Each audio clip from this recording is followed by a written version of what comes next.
ಮನೆ ಕಟ್ ನೋಡು ಮದುವೆ ಮಾಡ್ ನೋಡು ಅನ್ನೋ ಒಂದು ಮಾತಿದೆ. ಆದರೆ ಸಾಲ ಸೋಲ ಮಾಡಿ ಮದುವೆನ ಹೇಗೋ ಮಾಡಬಹುದೇನೋ, ಆದರೆ ಮನೆ ಕಟ್ಟೋಕೆ ಪಡಿಪಾಟಲು ಬೀಳಬೇಕು. ಯಾಕೆಂದ್ರೆ ಉಳ್ಳವರು ಸುಲಭವಾಗಿ ಮರಳು ಸಿಕ್ಕೋದ್ರೆ ಹಣವಿಲ್ಲದವರು ಮರಳಿಗಾಗಿ ಶತ ಪ್ರಯತ್ನ ಮಾಡುವಂತಹ ಪರಿಸ್ಥಿತಿ ಇದೀಗ ನಿರ್ಮಾಣವಾಗಿದೆ.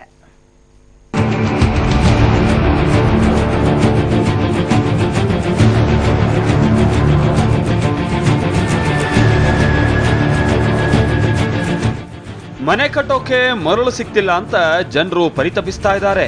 ಆದ್ರೆ ಗುತ್ತಿಗೆದಾರರು ಹಾಗೆ ದಂಧೆಕೋರರು ನದಿ ಒಡಲಿಗೆ ಕನ್ನ ಹಾಕ್ತಿದ್ದಾರೆ. ಸರ್ಕಾರಕ್ಕೆ ನಾಮ ಹಾಕಿ ಬೇಜಾನ್ ಹಣನೂ ಮಾಡ್ಕೊಳ್ತಾ ಇದ್ದಾರೆ. ಎಸ್, ಇಲ್ಲಿ ನೋಡಿ, ದಾವಣಗೆರೆ ಜಿಲ್ಲೆ ಹೊನ್ನಾಳಿ ತಾಲೂಕಿನ ತುಂಗಭದ್ರಾ ನದಿಯಲ್ಲಿರೋ ಮರಳಿಗೆ ಎಲ್ಲಿಲ್ಲದ ಬೇಡಿಕೆ ಇದೆ. ಇದನ್ನೇ ಬಂಡವಾಳ ಮಾಡಿಕೊಂಡಿರುವಂತಹ ದಂಧೆಕೋರರು ಮರಳನ್ನ ಅಕ್ರಮವಾಗಿ ಸಂಗ್ರಹಿಸಿದ್ದಾರೆ. ಲಾರಿ ಲೋಡ್ ಮರಳಿಗೆ ಓಪನ್ ಮಾರ್ಕೆಟ್ ನಲ್ಲಿ 70 ರಿಂದ 80 ಸಾವಿರ ರೂಪಾಯಿಗೆ ಮಾರಾಟ ಮಾಡ್ತಿದ್ದಾರೆ. ಹೀಗಾಗಿ ನದಿ ಪಾತ್ರದಲ್ಲಿ ನಿತ್ಯ ಕೋಟ್ಯಾಂತರ ರೂಪಾಯಿ ಅಕ್ರಮ ವ್ಯವಹಾರ ನಡೀತಾ ಇದೆ. ಅಲ್ಲದೆ ಅಕ್ರಮ ಮರಳು ದಂಧೆ ಹರಿಹರ ಹಾಗೆ ಹರಪನಹಳ್ಳಿ ತಾಲೂಕುಗಳಿಗೂ ಹಬ್ಬಿದೆ. ಇದನ್ನರಿತ ಹೊನ್ನಾಳಿ ಶಾಸಕರು ಮನೆ ಕಟ್ಕೊಳ್ಳೋಕೆ ತಹಶೀಲ್ದಾರ್ ಅಥವಾ ತಾಲೂಕು ಪಂಚಾಯಿತಿಯಿಂದ ಪರವಾನಗಿ ಪಡೆದವರಿಗೆ ಮಾತ್ರ ಮರಳು ನೀಡುತ್ತಿದ್ದಾರೆ. ಆದ್ರೂ ಅಕ್ರಮಕ್ಕೇನು ಬ್ರೇಕ್ ಬಿದ್ದಿಲ್ಲ. ರಾಷ್ಟ್ರೀಯ ಮನೆ ಕಟ್ಟಿಗೆನರಿಗೆ, ಬಸವ ವಸತಿ ಮನೆ ಕಟ್ಟಿಗೆನರಿಗೆ ಮತ್ತು ಶೌಚಾಲಯಕ್ಕೋಸ್ಕರ ಕೆಲವು ಕ್ವಾರೆಗಳನ್ನು ನಾವೇ ಸ್ವತಃ ತಾಲೂಕು ಟಾಸ್ಕ್ ಸಮಿತಿ ಮೂಲಕ ಬಡವರಿಗೆ ಕಮ್ಮಿ ದರದಲ್ಲಿ, ಅಂದರೆ ಒಂದು ಕ್ಯೂಬಿಕ್ ಮೀಟ್ರಿಗೆ 600 ರೂಪಾಯಿ ಅಂತೆ, ಒಂದು ಟ್ರ್ಯಾಕ್ಟ್ರಿಗೆ 1800 ರೂಪಾಯಿ ತಗೊಂಡು ಪ್ರತಿ ದಿವಸ 200 ರಿಂದ 250 ಕೊಡ್ತದೆ. ಈ ಟೆಂಡರ್ ಹಿಡ್ಕೊಂಡಿರ್ತಕ್ಕಂಥವ್ರು ಭಾಳ ಹೆಚ್ಚಿನ ದರದಲ್ಲಿ ಮಾಡ್ತಾ ಇರತಕ್ಕಂಥ ಒಂದು ಅಪವಾದರಿಂದ ಅದ್ರ ಬಗ್ಗೆ ತಮ್ಮನ್ನೆಲ್ಲ ಕರೆಸಿರ್ತಕ್ಕಂಥವ್ರು ಅಧಿಕಾರಿಗಳು ತಾವೆಲ್ಲ ಹೋಗಿ ಅವ್ರು ಏನು ರೇಟಿಗೆ ಅವ್ರಿಗೆ ಟೆಂಡರ್ ಆಗಿತ್ತೋ ಆ ರೇಟಿಗೆ ಕೊಡ್ತಕ್ಕಂಥ ವ್ಯವಸ್ಥೆಯನ್ನು ಇವತ್ತಿನಿಂದ ನಾವು ಮಾಡಿಕೊಡ್ತೀವಿ.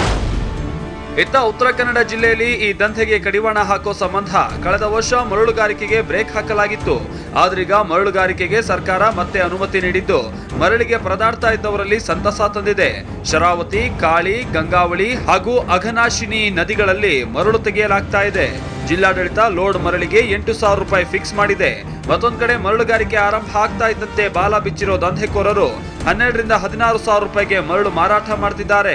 ಜಿಲ್ಲೆಯ ನದಿಗಳಲ್ಲಿ ತೆಗೆಯುವಂತ ಮರಳನ್ನ ಬೇರೆ ಜಿಲ್ಲೆಗಳಿಗೆ ಮಾರಾಟ ಮಾಡುವಂತಿಲ್ಲ ಅನ್ನೋ ನಿಯಮವಿದೆ. ಆದ್ರೆ ಬೇರೆ ಬೇರೆ ಪಾಸ್ ಬಳಸಿ ಹೊರ ಜಿಲ್ಲೆಗಳಿಗೂ ಸಾಗಾಟ ಮಾಡಲಾಗ್ತಾ ಇದೆ. ಈ ಬಗ್ಗೆ ಅಧಿಕಾರಿಗಳನ್ನ ಕೇಳಿದ್ರೆ ದಾಖಲೆ ಸಮೇತ ದೂರು ನೀಡಿದ್ರೆ ಶಿಸ್ತು ಕ್ರಮ ತೆಗೆದುಕೊಳ್ತೀವಿ ಅಂತ ಹೇಳ್ತಿದ್ದಾರೆ. ಮರಳು ರೇಟ್ ಏನಿದೆ, ಸರ್ಕಾರಕ್ಕೆ ರಾಯಲ್ಟಿ ಕೊಡುವಂಥದ್ದು ಮತ್ತು ಟ್ರಾನ್ಸ್ಪೋರ್ಟೇಷನ್ ಏನು ಮಾಡ್ತಾರೆ ಇದು, ಮತ್ತು ಪ್ಲಸ್ ಒಂದು ನಾಮಿನಲ್ ಅವರಿಗೆ ಲಾಭವನ್ನು ಇಟ್ಟು ನಾವೊಂದು ದರ ನಿಗದಿಪಡಿಸ್ಕೊಟ್ಟಿದ್ದೀವಿ. ಈಗ ನಮ್ಮ ಜಿಲ್ಲೆಯಲ್ಲಿ ಕಾರವಾರ, ಕುಮಟಾ ಮತ್ತು ಹೊನ್ನಾವರ 3 ತಾಲೂಕುಗಳ ನದಿಗಳಲ್ಲಿ ಮಾತ್ರ ಮರಳು ಗಣಿಗಾರಿಕೆ ಆಗುವಂಥದ್ದು. ಅನಾವಶ್ಯಕವಾಗಿ ಈ ಒಂದು ಜನರಿಗೆ ಮರಳಿಲ್ಲ ಅಂಥದ್ದು ಸಮಯನ ಬಳಕೆ ಮಾಡ್ಕೊಂಡು ಅತ್ಯಂತ ಲಾಭ ಮಾಡಲಿಕ್ಕೆ ಅತ್ಯಂತ ಅತಿರೇಕವಾಗಿ ರೇಟನ್ನು ಹೇರಿಸಿದ್ದಾರೆ. ಅವರು ಏನಾದರೂ ಸಾಕ್ಷಿ ಸಮೇತ ಸಿಕ್ಕಿಬಿದ್ದರೆ ಅವ್ರು ಇನ್ನೆಂದೂ ಜಿಲ್ಲೆಯಲ್ಲಿ ಮರಳು ಗಣಿಗಾರಿಕೆ ಮಾಡದಿಲ್ದಿರೋ ರೀತಿ ಕ್ರಮ ಕೈಗೊಳ್ಳುತ್ತಾರೆ. ಒಟ್ನಲ್ಲಿ ಮನೆ ಕಟ್ಟೋಕೆ ಪರದಾಡ್ತಾ ಇರುವಂತ ಜನರಿಗೆ ಅನುಕೂಲ ಆಗ್ಲಿ ಅಂತ ಸರ್ಕಾರ ಪ್ಲಾನ್ ಮಾಡಿದ್ರೆ ದಂಧೆಕೋರರು ತಮ್ಮ ಬೇಳೆ ಬೇಯಿಸ್ಕೊಳ್ತಾ ಇದ್ದಾರೆ. ಹೆಚ್ಚಿನ ಬೆಲೆಗೆ ಮರಳನ್ನ ಮಾರಾಟ ಮಾಡೋ ಮೂಲಕ ಬಡವರ ಹೊಟ್ಟೆ ಮೇಲೆ ಕಲ್ಲೊಡಿತಾ ಇದ್ದಾರೆ. ಕೂಡಲೇ ಸಂಬಂಧಪಟ್ಟ ಅಧಿಕಾರಿಗಳು ಎಚ್ಚೆತ್ತುಕೊಂಡು ಅಕ್ರಮ ಮರಳುಗಾರಿಕೆಗೆ ಬ್ರೇಕ್ ಹಾಕಬೇಕಿದೆ.